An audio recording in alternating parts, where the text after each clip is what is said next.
मनुष्य का जीवन जिस प्रकार से वह जीना चाहता है वह सोचता है, और परमात्मा जिस प्रकार से आप सोचेंगे उसी प्रकार से आप ढल जाएंगे। मनुष्य का दिमाग, अंतरात्मा उसी जल के समान है, चाहे गिलास में डाल दीजिए तो गिलास का रूप ले लेते हैं।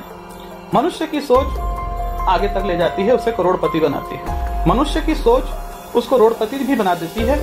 एक सेठ एक भिखारी से मिला और उसकी जिंदगी ही बदल गई। एक भिखारी ट्रेन में भीख मांगकर गुजर बसर किया करता था। एक दिन उसे एक सेठ जी मिले, अक्सर उसने कभी ट्रेन में नहीं देखा। भीख मांगते मांगते वह वहां तक पहुंच गया। मन ही मन सोचने लगा, इस सेठ से पैसे मांगूंगा कि अत्यधिक धन दे देंगे, मुझे जीवन भर मांगने की जरूरत नहीं पड़ेगी। कहने लगा, राम के नाम पर दे दो, अल्लाह के नाम पर दे दो। जितनी देर था वह भाषाएं चेंज करता रहा और भीख मांगता रहा। सेठ जी ने एक पैसा नहीं दिया। सेठ जी जब स्टेशन आ गया, जहां पर सेठ जी की मंजिल थी, वहां पर सेठ जी उतर जाते हैं। भिखारी पीछे पीछे गया कि कुछ तो मिलेगा। सेठ कहने लगे कि मैं एक व्यापारी हूँ, कुछ दोगे तो कुछ मिलेगा, और बिना दिए सेठ चले गए। भिखारी दिन भर सोचा, रात हो गई, सो गया।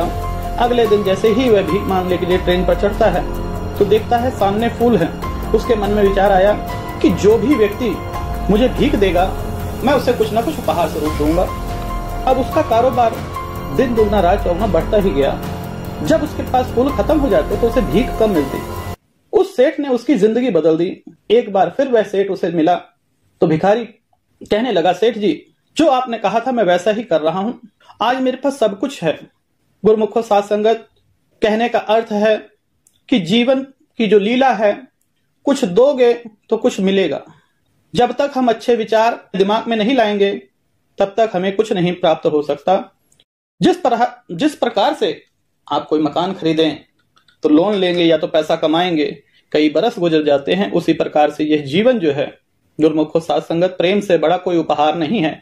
जिस प्रकार से भिखारी की जिंदगी बदल गई, उसी प्रकार से आप किसी से प्रेम करेंगे, प्रेम के बदले प्रेम ही मिलेगा।